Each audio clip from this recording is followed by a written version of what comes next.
আমি তোমার 6 লক্ষ বছরের 9 লক্ষ বছরের যত আবাদত গিলা আছে সমস্ত আবাদত গিলা ধ্বংস করে দিয়েছি একটা অহংকার করার কারণে, একটা আমার কথা অমান্য করার কারণে। কিন্তু আমার বাবা আজকে দুনিয়ার জমিনে আমরা আল্লাহর হাজার হাজার কথা অমান্য করি। জোরে কথা বলেন ঠিক কিনা?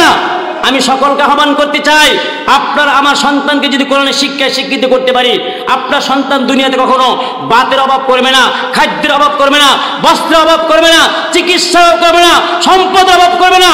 আল্লাহ তাআলা কোরআনের বরকতে আপনার আমার সন্তানকে অসংখ্য নিয়ামত দিয়ে ভরপুর করে দিবে। জোরে কথা বলেন ঠিক কিনা?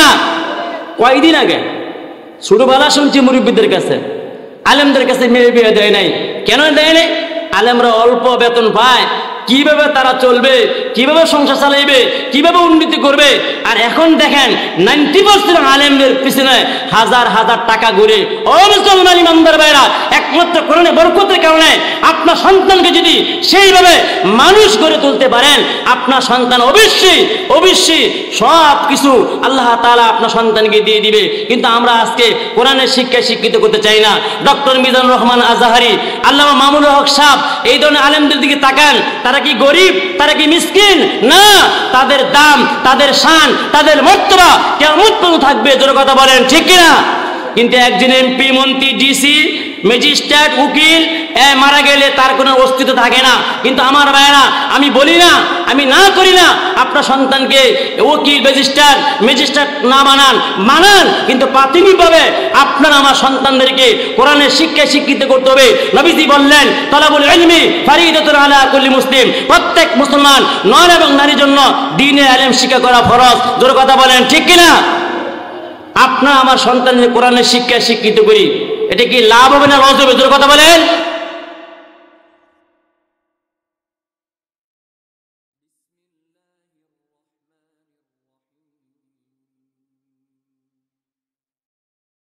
সম্মানিত মুসলমান ইমানদার ভাইরা, আল্লাহ রাব্বুল আলামিন দয়া করে মায়া করে আমাকে আপনাকে এমন একজন নবীর উম্মত হিসেবে আল্লাহ তাআলা কবুল করেছেন, যেই নবীর উম্মত হওয়ার জন্য অসংখ্য নবী রাসূল আল্লাহ তাআলার কাছে দরখাস্ত করেছে।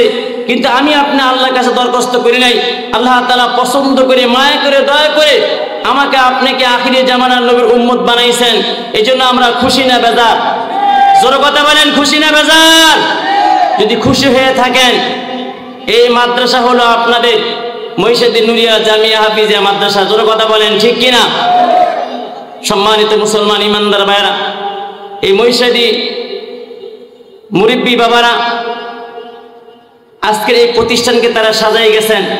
এই প্রতিষ্ঠানকে যদি আমরা ধরে না রাখতে পারি, তাহলে কাল কিয়ামতের ময়দানে আল্লাহর আদালতের মধ্যে আমাদের প্রত্যেকের ধরা খাইতে হবে। জোরে কথা বলেন ঠিক কিনা?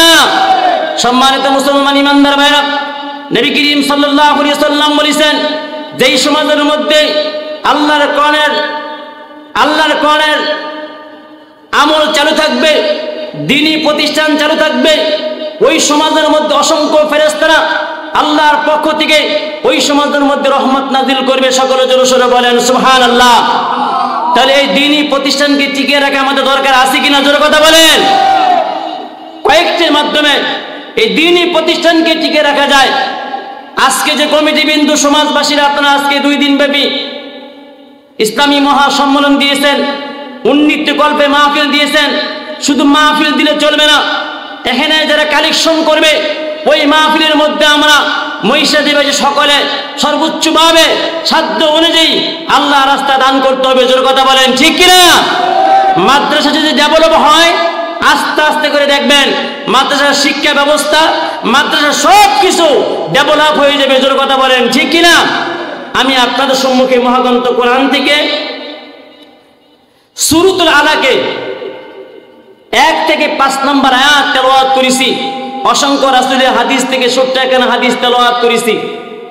ইসলামী শিক্ষা, দ্বীনি শিক্ষা, কোরআনের শিক্ষা ছাড়া কোনো বিকল্প পথ নাই। জোর কথা বলেন ঠিক কিনা? মনে করেন আমাকে দিয়ে বলতেছি, আমার বাবা আমাকে কোরআন শিক্ষা দিয়ে কি ভুল করছে? জোর কথা ভুল করছে?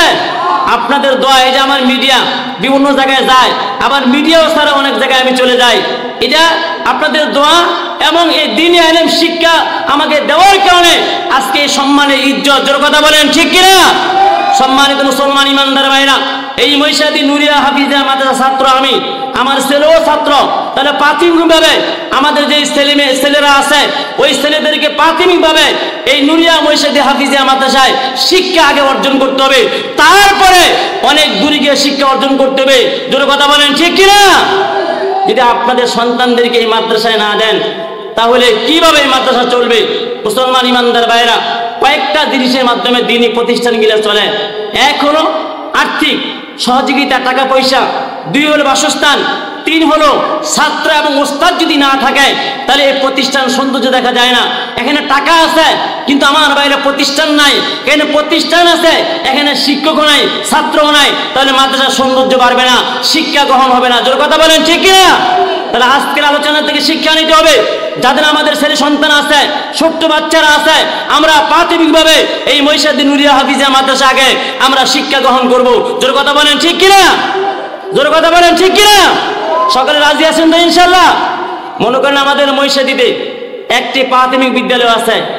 এই প্রাথমিক বিদ্যালয়ে আমরা প্রাথমিকভাবে আমরা আমাদের সন্তানদেরকে শিক্ষা দিই। এখানে 5 পাস করলে আমরা কেউ আলিয়াতে 6-এ ভর্তি করাই, কেউ কাঠালিয়া হাই স্কুলে 6-এ ভর্তি করাই। কিন্তু প্রাথমিকভাবে আপনি আমাদের মহিষাদী প্রাইমারি স্কুলে আপনি শিক্ষা দিই।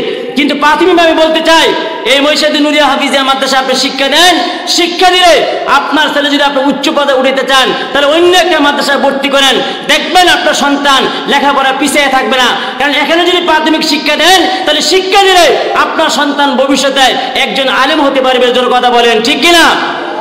আমরা যখন এখানে লেখাপড়া করছিলাম কিতাব বিভাগ ছিল না, শুধু খালি নুরানি হাফজ বিভাগ ছিল।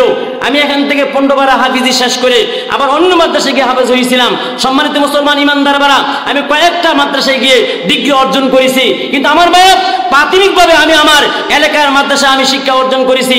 এখান থেকে আমি কায়দা থেকে আমি আমপাড়া নিয়েছি, আমপাড়ায় শেষ করে আমি কোরআন নাজরানে নিয়েছি, নাজরানে শেষ করে এখান থেকে আমি হাফজ নিয়েছি। এরকম ভাবে আপনার আমার সন্তানদেরকে প্রাথমিকভাবে এই মহিষাদী নুরিয়া হাফিজিয়া মাদ্রাসায় এই শিক্ষাটুকু আগে দিতে হবে।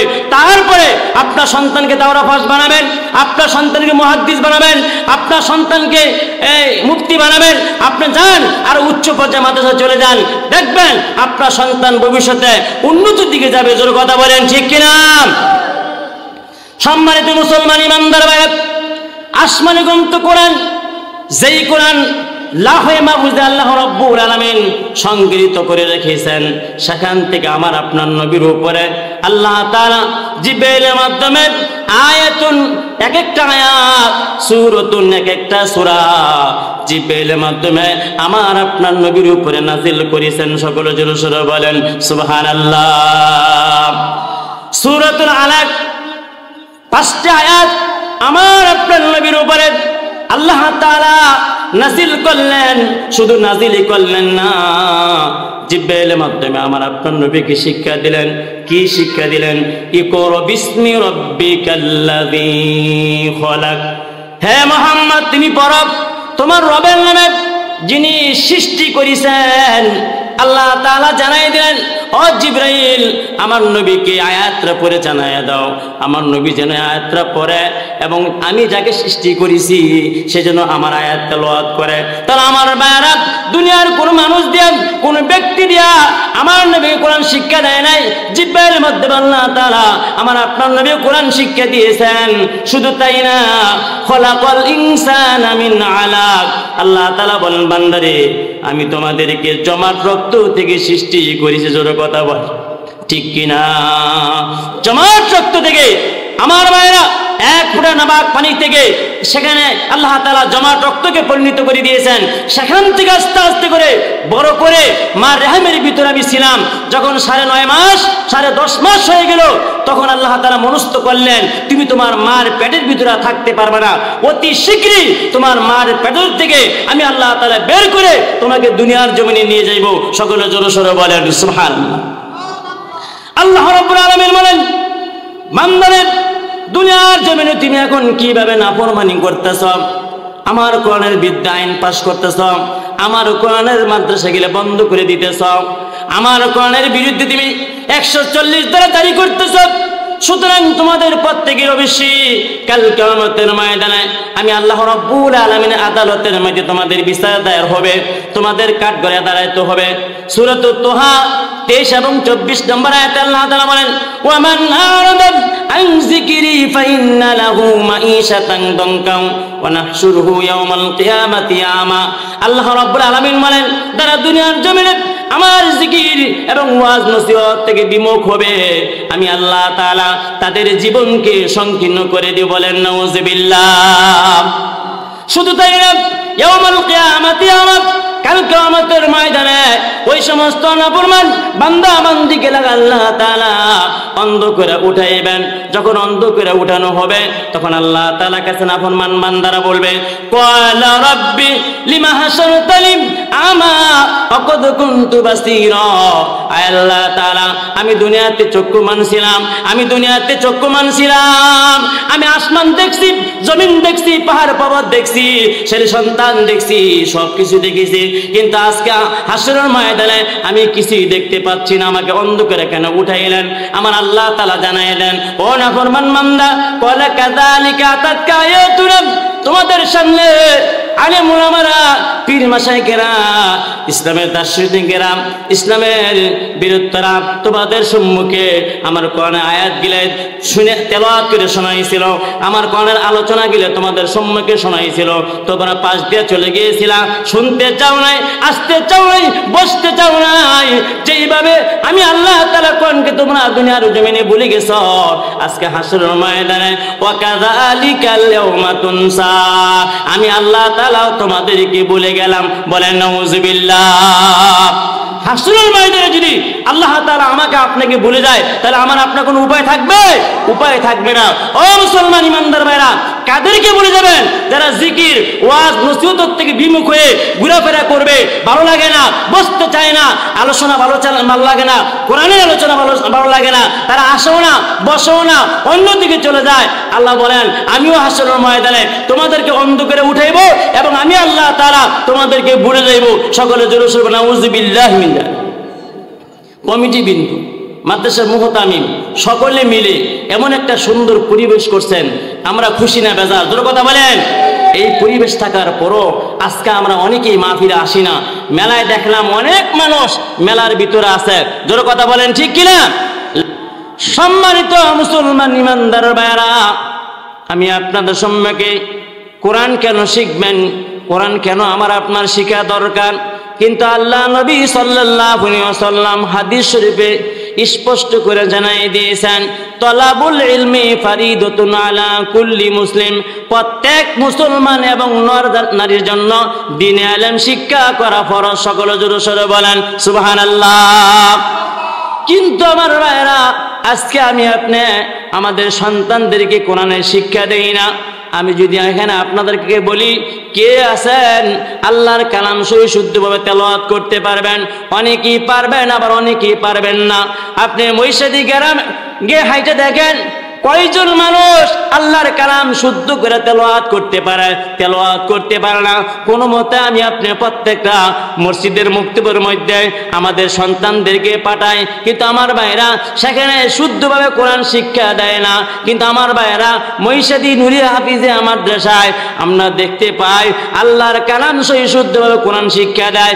এখানে কোরআনে হাফেজ বাইর হইতেছে, কিন্তু আমার ভাইরা নবীজি বললেন, ও আমার উম্মত, আমার উম্মতিরা, তোমাদের প্রত্যেকের উপর দ্বীনে ইলম শিক্ষা করা ফরজ। জোরে কথা বলেন, ঠিক কিনা?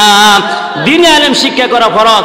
আজকে সেই ফরজ কাজ বাদ দিয়ে আমি আমার সন্তানদেরকে ইসলামী শিক্ষা বাদ দিয়ে আমি আপনি জেনারেল শিক্ষা করতেছি। আমি আপনার সন্তানদেরকে বলি না যে জেনারেল শিক্ষা শিক্ষিত না করেন, কিন্তু আমার ভাইরা এই জেনারেল শিক্ষার পাশে যদি সর্বপ্রথম প্রাথমিকভাবে আপনার সন্তানকে কোরআন হাদিস শিক্ষা দেন, তা আমি মনে করি আপনার সন্তান কোনোদিক নাস্তিক হবে না। জোরে কথা বলেন, ঠিক কিনা? এই কোরআনের শিক্ষা দেওয়ার কারণে সে একদিন অবশ্যই কোরআনের পক্ষে কথা বলবে এবং কোরআনের পক্ষে আইন পাস করবে। জোরে কথা বলেন, ঠিক কিনা? আজকে যে নাস্তিকেরা কোরআনের বিরুদ্ধে আইন পাশ করে, কোরআনের বিরুদ্ধে কলম ধরে, কোরআনের বিরুদ্ধে আইন সংরক্ষণ করে, মানে প্রয়োগ করে, কিন্তু আমার দেখা গেল তাদের ইসলামী শিক্ষা নাই, কোরআনের শিক্ষায় শিক্ষিত না হওয়ার কারণে তারা আজকে এই কথা বলে এবং এই আইন পাশ করে। জোরে কথা বলেন ঠিক কিনা? সম্মানিত মুসলমান ইমানদার ভাইরা, আল্লাহ নবী সাল্লাল্লাহু আলাইহি ওয়াসাল্লামকে আল্লাহ তাআলা জিবরাইলের মাধ্যমে কোরআন শিক্ষা দিতে লাগলেন।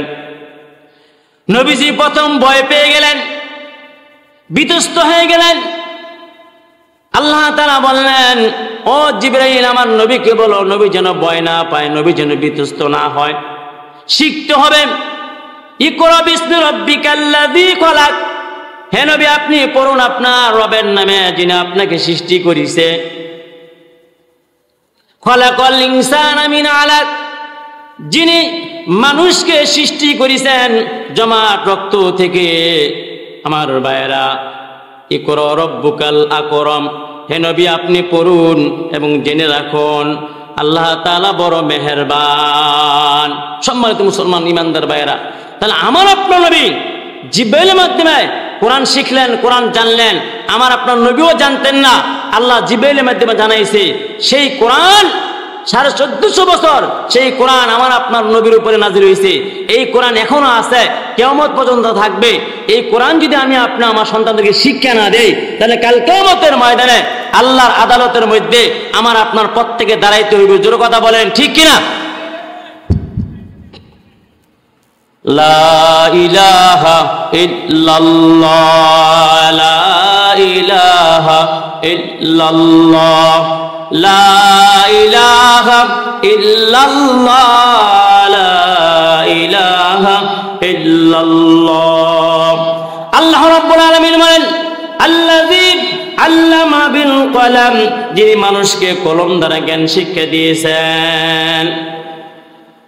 আল্লামাল ইনসানা মা লাম ইয়ালাম, তিনি মানুষকে এমন কিছু শিখিয়েছেন যা তিনি না শিখাইলে মানুষ কখনো তা শিখতে পারত না। এই জন্য আমার ভাইয়েরা, আমার নবীকে আল্লাহ তাআলা জিবরাইলের মাধ্যমে কোরআন শিক্ষা দিলেন। আর আমার আপনার নবী আয়াতুন এক একটি আয়াত, সূরাতুন এক একটি সূরা সমস্ত সাহাবীদের সামনে পেশ করতেন। সাহাবীদেরকে বলতেন, ও সাহাবীরা, এই মাত্র আমার উপরে এক একটা আয়াত এক একটি সূরা নাজিল হয়েছে, আমি তোমাদের কাছে শোনাইতে চাই। তোমরা যদি আল্লাহর কালাম শিখো, আল্লাহর কালাম পড়ো, তাহলে আল্লাহ তাআলা তোমাদের প্রতি খুশি হবে, তোমাদের ঈমানকে মজবুত করে দিবে, আমলগুলোকে বৃদ্ধি করে দিবে। আর কোরআন শিখার কারণে আল্লাহ তাআলা তোমাকে দুনিয়ার জমিনে শ্রেষ্ঠত্ব বানায় দিবে। বলেন সুবহানাল্লাহ। সম্মানিত মুসলমান ইমানদার ভাইরা, গত শুক্রবার চট্টগ্রাম পেকুয়াতে আল্লামা মিজানুর রহমান আজহারী আসছিলেন। 1 লক্ষ না 2 লক্ষ না 10 লক্ষ লোক সেখানে হাজির হয়েছে তার তাফসীর শোনার জন্য, তাকে দেখানোর জন্য। কিন্তু আমার ভাইরা, বাংলাদেশে যদি কোনো প্রধানমন্ত্রী, কোনো প্রেসিডেন্ট, কোনো এমপি আসে, আমার ভাইরা এরকম লোক তাদের ময়দানে হবে না। জোরে কথা বলেন ঠিক কিনা? কিন্তু আমার ভাইরা তাদেরকে কেউ পছন্দ করে না। কিন্তু বাংলাদেশে 90% মুসলমান দেশে আলেম ওলামাদেরকে মানুষ পছন্দ করে। আপনারা দেখতে পাচ্ছেন আগামীকালকা সাখাওয়াত হোসেন রাজি ভাই এখানে আসবেন, মানুষ দলে দলে আসবে তার জবান থেকে কিছু কথা শোনার জন্য। কিন্তু আমার ভাইরা, এমপি মন্ত্রীগণ, প্রধানমন্ত্রীগণ যারা আসে, টাকার বিনিময়ে তারা যায়। জোরে কথা বলেন ঠিক কিনা? জোরে কথা বলেন ঠিক কিনা? কোরআনের আলাদা একটা মুজিজা আছে। জোরে কথা বলেন ঠিক কিনা? সমস্ত নবীদের মধ্যে অন্যান্য নবীদের কিছু মুজিজা ছিল, তাদের কিতাবও ছিল। নবীরা চলে গেছে, কিতাব চলে গেছে, নবীরা চলে গেছে, মুজিজা চলে গেছে, কিন্তু আমার আপনার নবী চলে গেছে। কিন্তু নবীর একটা মুজিজা আছে যে কোরআন, এই কোরআন কিয়ামত পর্যন্ত থাকবে। মানুষ পড়বে, জানবে, বুঝবে, কোরআন অনুযায়ী আমল করবে এবং আমল করে করে আল্লাহকে পাবে, রাসূলকে পাবে। যে ব্যক্তিকে আল্লাহকে পেয়ে যাবে, রাসূলকে পেয়ে যাবে, তার কোনো ভয় থাকবে না। ফামান তাবিয়া হুদা ইয়াফালা খাউফুন আলাইহিম ওয়ালা হুম ইয়াহজানুন। নবীজি বললেন, আমার উম্মতের ভিতরে কোন উম্মত যদি আমার আল্লাহকে পেয়ে যায়, আমি রাসূলকে পেয়ে যায়, হাসরের ময়দানে আমার সেই উম্মতির কোনো ভয় থাকবে না, চিন্তা থাকবে না, পেরেশানি থাকবে না। ফেরেশতারা সালামুন কাওলাম মির রাব্বির রহিম সালাম বিনিময় করে করে ওই ইমানদার আল্লাহর বান্দা বান্দিকে আল্লাহর জান্নাতের দিকে নিয়ে যাবে। শুধু তাই না, ফেরেশতারা বলবে, ও আল্লাহর ইমানদার বান্দা, ও আল্লাহর প্রিয় বান্দা, আজকে তোমার কোনো ভয় নাই, তোমার কোনো টেনশন নাই, তোমার কোনো পেরেশান নাই। কারণ দুনিয়ার জমিনে তুমি আল্লাহকে রাজি খুশি করে আসছো,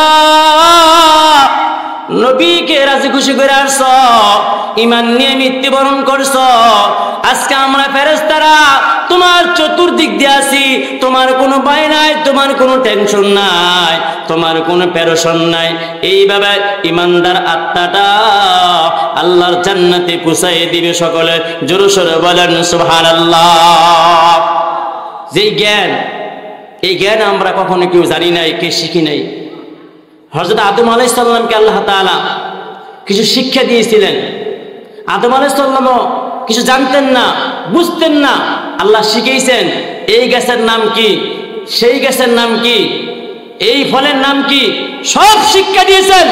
শিক্ষা দেওয়ার পরে আল্লাহ তাআলা ফেরেশতাদেরকে বলবো, ও ফেরেশতারা তোমরা কি জানো, তোমরা কি পারো, এক একজনে বলো। এক একটা ফেরেশতা বলে যে আল্লাহ, আল্লাহু আকবার ছাড়া আমি ফেরেশতা কিছুই জানি না, সুবহানাল্লাহ ছাড়া আমি ফেরেশতা কিছুই জানি না। কিন্তু আমার বেলা আল্লাহ রাব্বুল আলামিন বলেন, ও ফেরেশতারা, যে আদমকে বানানোর জন্য তোমরা নিষেধ করেছিলা, আজকে সে আদমকে তোমাদের সামনে আমি জিজ্ঞাসা করব, দেখবা আদম তোমাদের থেকে অনেক জ্ঞানী। সকলে জোরে সোরে বলেন সুবহানাল্লাহ। সম্মানিত মুসলমান ইমানদার ভাইরা, আল্লাহ রাব্বুল আলামিন প্রথম আদম আলাইহিস সালামকে শিক্ষা দিলেন, জ্ঞান শিক্ষা দিলেন, বিভিন্ন গাছের নামগুলো তাকে শিক্ষা দিলেন, বিভিন্ন ফলের নামগুলো তাকে শিক্ষা দিলেন। শিক্ষা দেওয়ার পরে ফেরেশতাদের সামনে বললেন, ও আমার আদম বান্দা, বলো তো এই গাছের নাম কি? আদম আলাইহিস সালাম, এই গাছের নাম হলো আম গাছ। এই গাছের নাম কি? এই গাছের নাম হলো জাম গাছ। এই ফলটা কি? এই ফলটা আপেল। এই ফলটা কি? এই ফলটা কমলা। এইভাবে একের পর এক যখন আল্লাহ তাআলা আদম আলাইহিস সালামকে জিজ্ঞাসা করলেন, আদম আলাইহিস সালাম একের পর এক উত্তর দিতে লাগলেন।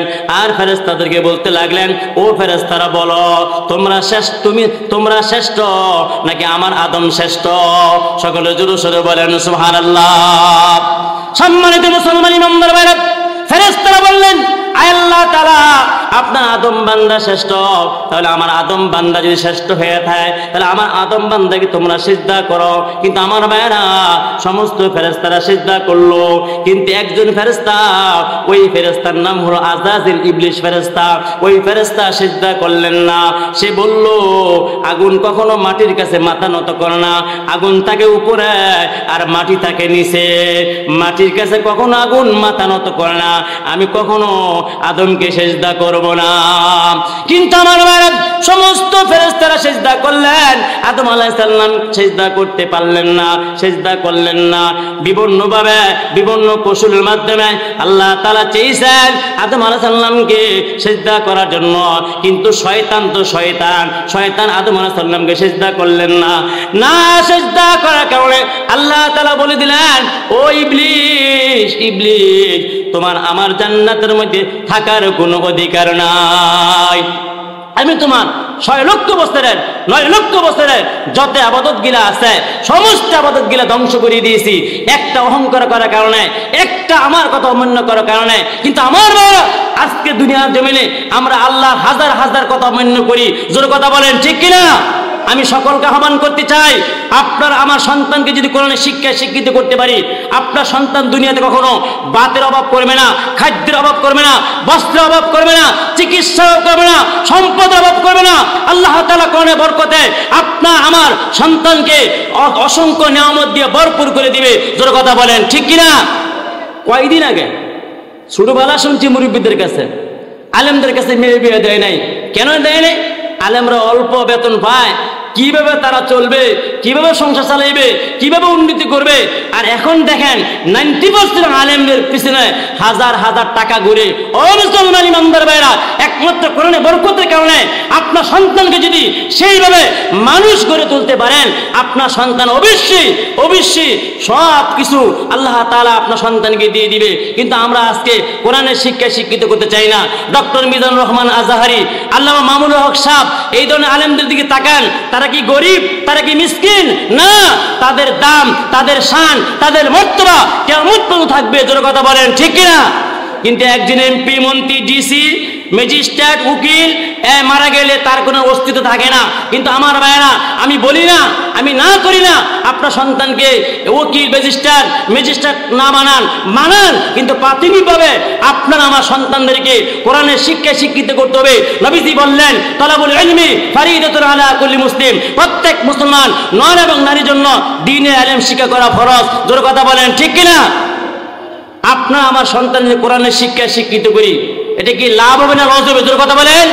ও মুসলমান ইমানদার ভাইরা, আমি 5 ওয়াক্ত নামাজ আদায় করি, নামাজ শেষ করে রব্বির হামহুমা কামা রাব্বায়ানি সগীরা, আমি যতগুলো ভালো আমল করি, যতগুলো ভালো কাজ করি, প্রত্যেকটা আমলের বিনিময়, প্রত্যেকটা ভালো কাজের বিনিময় হতে পারে আল্লাহ তাআলা আমার আপনার মা বাবার কবরে আযাব মাফ করে দিতে পারে। জোরে কথা বলেন ঠিক কিনা?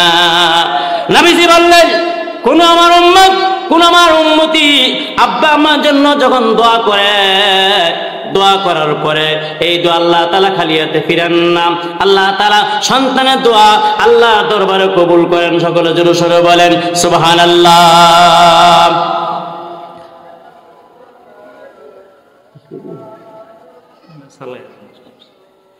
সম্মানিত মুসলমান ইমানদার ভাইরা, আমরা কেউ জ্ঞানী ছিলাম না, আমাদের কারো কোনো জ্ঞান ছিল না, বুদ্ধি ছিল না, বিবেক ছিল না। আল্লামাহুল বায়ান, আল্লাহ তাআলা আদর করে মায়া করে আমাকে আপনাকে জ্ঞান দিয়েছিল। আপনি যখন মার গর্ভ থেকে ভূমিষ্ঠ হলাম, ভূমিষ্ঠ হওয়ার পরে হাত পাও নাড়া ছাড়া, টেটে কান্দা ছাড়া আমার আপনার কোনো হুঁশ ছিল না, ইয়ার ছাড়া কোনো বিকল্প ছিল না। কিন্তু আল্লাহ তাআলা তিল তিল করে আস্তে আস্তে করে আমাকে আপনাকে বড় করলেন। পর্যায়ক্রমে আল্লাহ তাআলা আমাকে আপনাকে জ্ঞান দিলেন, বুদ্ধি দিলেন, বিবেক দিলেন, বিবেচনা দিলেন। আমার আপনার অর্থ সম্পদ ছিল না, সব কিছু দিয়া পরিপূর্ণতা ভাবে আল্লাহ তাআলা এই পৃথিবীর জমিনে আমাকে আপনাকে বাঁচাইয়ে রেখেছেন। তারপরও আমি আপনি আল্লাহ শুকরিয়া আদায় করি না। বাংলার জমিনে এমন নাস্তিক আছেন, আল্লাহকে অস্বীকার করে, নবীকে গালি দেয়। কিন্তু আমার ভাইরা, আমরা যারা মুসলমান ইমানদার, আমরা আল্লাহকে ভালোবাসি। জোরে কথা বলেন ঠিক কিনা? জোরে কথা বলেন ঠিক কিনা? এই বাংলাদেশে কোনো ব্যক্তি, কোনো গোষ্ঠী, কোনো জাতি যদি আমার প্রভুকে, আমার মালিককে, আমার আল্লাহকে গালি দেয়, তার জিহ্বা টেনে ছেড়ে দিব। জোরে কথা বলেন ঠিক কিনা? জোরে কথা বলেন ঠিক কিনা? সম্মানিত মুসলমান ইমানদার ভাইরা, যেই নবীকে স্বপ্নে দেখলে জাহান্নামের আগুন হারাম হয়ে যায়, ওই নবীর জন্য আমরা পাগল, ওই নবীর জন্য আমরা পাগল। ওই নবী আমার আপনার জন্য হাসরের ময়দানে সুপারিশ করবেন। শুধু সুপারিশ করবেন না, হাউজে কাউসারে পানি নিয়ে বসে থাকবেন গুনাহগার উম্মত উম্মতির জন্য। হাসরের ময়দানে গুনাহগার উম্মত উম্মতিগুলোকে জাহান্নামের আযাব থেকে বাঁচানোর জন্য হাসরের ময়দানে আমার আপনার নবী সিজদায় পড়ে যাবে। শুধু সিজদায় পড়বে না, সেখানে কাঁদবে, আল্লাহর কাছে বলবে যে আল্লাহ, আপনি আমাকে বলছেন আপনার জান্নাতে যাওয়ার জন্য, কিন্তু ততক্ষণ পর্যন্ত আমি জান্নাতে যাব না যতক্ষণ পর্যন্ত আপনি আমার গুনাহগার উম্মত উম্মতিগুলোকে জান্নাতে না নেবেন। সকলে জোরে সোরে বলেন সুবহানাল্লাহ।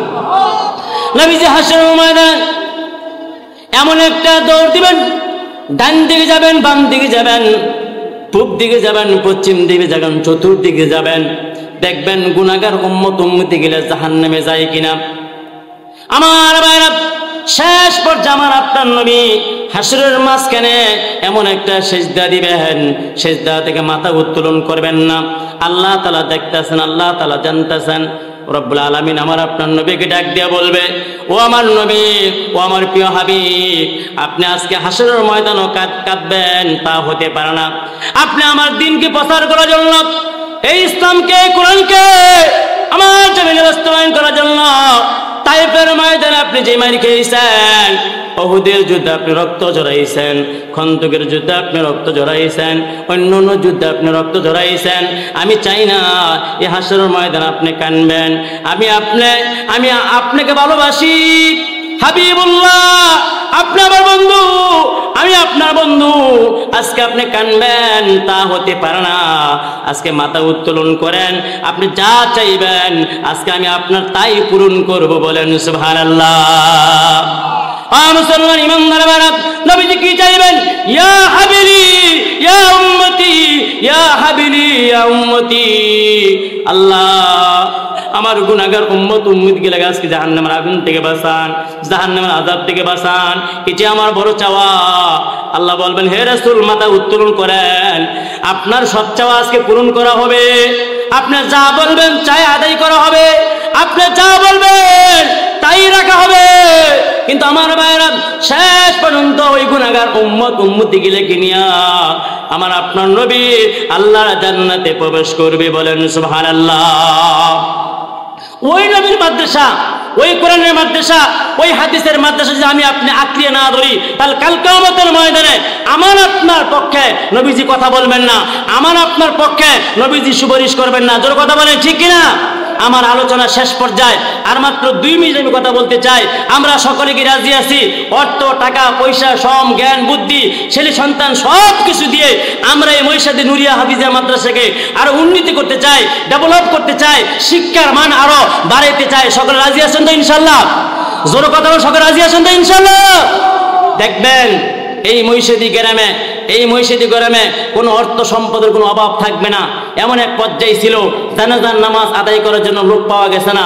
আজকে মাশাআল্লাহ আলহামদুলিল্লাহ এই মহিষাদী গ্রামে অনেক আলেম, অনেক মুফতি মুহাদ্দিস আছে আমার ভাইয়েরা। তারা বিভিন্ন জায়গায় চাকরি করে, সময় দিতে পারে না। কিন্তু আমি পার্শ্ববর্তী এলাকায় চাকরি করি বিদায় মাঝে মাঝে মাদ্রাসা আসি, খোঁজখবর নেই, যতটুকু পারি দেওয়ার জন্য চেষ্টা করি। আমি সকলকে আহ্বান করতে চাই। আমি বলছি সর্বপ্রথম বাসস্থান, টাকা পয়সা এবং ছেলে সন্তান সবকিছু মিলেই একটা প্রতিষ্ঠান চলে। যদি আপনারা যদি কালেকশন করে, যদি এই মহিষাদীবাসীরা যদি 500, 1000, 2000 সাধ্য অনুযায়ী আল্লাযীনা ইনফিকুনা ফিস সাররাই ওয়াদ-দাররাই, আমার ভাইরা সচ্ছল অবস্থায় অসচ্ছল অবস্থায় যদি আমি আপনি এই মাদ্রাসায় দান করতে পারি, তাহলে মাদ্রাসা দান করলে এই মাদ্রাসাটা বড় হবে, ডেভেলপ হবে, উন্নত হবে এবং উচ্চ মানের শিক্ষা ব্যবস্থা হবে এবং এই মাদ্রাসা আস্তে আস্তে করে বিভিন্ন জায়গায় প্রচার প্রসার হবে। এই মাদ্রাসা কাল কিয়ামতের ময়দানে আমার আপনার পক্ষে আল্লাহর আদালতে উকিল হইয়া দাঁড়াবে। সকলে জোরে সোরে বলেন সুবহানাল্লাহ। আল্লাহ তাআলা বল, মাদ্রাসা রে, ও আমার কোরআনের মাদ্রাসা, তুমি আজকে আমার জান্নাতে চলে যাও। মাদ্রাসা বলবে, আল্লাহ না, যে মাদ্রাসায় আপনার কিছু বান্দা বান্দিরা অর্থ পয়সা টাকা সম্পদ দিয়া সব কিছু দিয়া, খাবার দিয়া, জ্ঞান দিয়া, বুদ্ধি দিয়া আপনার কোরআনের মাদ্রাসাকে সাজাইছিল, ধরে রাখছিল, উন্নতি করেছিল, ডেভেলপ করেছিল, তাজিম করেছিল, সম্মান করেছিল, আজকে আমি তাদেরকে ছাড়া আপনার জান্নাতে যাব না। আল্লাহ বলবেন, তাদেরকে নিয়ে তুমি আজকে আমার জান্নাতে প্রবেশ করো। বলেন সুবহানাল্লাহ। তাহলে আমার ভাইরা, নেতা কোন, খেতা কোন, বন্ধু বান্ধব কোন, কেউই আমার আপনার পাশে দাঁড়াবে না। সূরাতুল বাকারার মধ্যে আল্লাহ তাআলা বলছেন, ওই দিন আসার আগে তুমি তোমার রিজিক থেকে কিছু দান করে যাও। ইয়া আইয়ুহাল্লাযীনা আমানু আনফিকু মিম্মা রাযাকনাকুম মিন ক্বাবলি আইয়াতাউমুল বাইউন ফিহা কুল্লাতু ওয়ালা শাফাহা। ওই দিন কেউ কারোর জন্য ক্রয় বিক্রি করবে না, কেউ কারোর জন্য সুপারিশ করবে না। ওই দিন আসার আগে সূর্য থাকবে আদাত উপরে, পায়ে তলা থাকবে তামা। ওই দিন আসার আগে তুমি তোমার রিজিক থেকে কিছু নিয়ামত আল্লাহর ঘর, রাসূলের ঘর, মাদ্রাসায়, এতিম মিসকিনকে দান করো। ওই দান কাল কিয়ামতের ময়দানে তোমার পক্ষ হইয়া আল্লাহর দরবারে সুপারিশ করবে। আমি সকলকে এই কথা বলি, আহ্বান করে শেষ করতে চাই। আমাদের মাদ্রাসা, আমরা এই মাদ্রাসাকে ধরে রাখবো। আমাদের টাকা পয়সা দিয়ে আমরা এই মাদ্রাসাকে উন্নত করব, ডেভেলপ করব, শিক্ষার মান বাড়াবো। আমরা আমাদের মাদ্রাসার শিক্ষক ওস্তাদদের সাথে ভালো ব্যবহার করবো। ধমক দিয়ে কথা বলবেন না। যারা আলেমদেরকে ধমক দিয়ে কথা বলবেন, তারা মৃত্যুর সময় বেঈমান হয়ে মারা যাবেন। জোর কথা বলেন ঠিক কিনা? আলেমদের সাথে সম্মানের সাথে, তাজিমের সাথে, ভালো ব্যবহারের মাধ্যমে কথা বলতে হবে। একজন আলেম ইন্নামাল উলামাউ নবীদের ওয়ারিস, জোরে কথা বলেন ঠিক কিনা? আপনি আলেমদেরকে ধমক দিয়ে কথা বলবেন, আপনি কোষা সম্পর্ক, আপনি সভাপতি, আপনি সেক্রেটারি, যাই হন না কেন, একজন আলেমের সমতুল্য আপনি না, জোরে কথা বলেন ঠিক কিনা? আমি সকলকে আহ্বান করি আজকের এই অগোছালো আলোচনা যে রাখলাম, এই আলোচনাকে আমাকে আমল করার, সকলকে আমল করার, সকলের কাছে আমার দোয়া চাই। আল্লাহ তাআলা যেন আমাকে এই দিনে আলোচনা গিলায় সঠিকভাবে করার, নিজে আমল করার আমি সকলের কাছে দোয়া চাই। আমি আপনাদের কারো সন্তান, কারো ছেলে, কারো বাবা, কারো ভাই, আপনারা সকলে আমার জন্য দোয়া করবেন।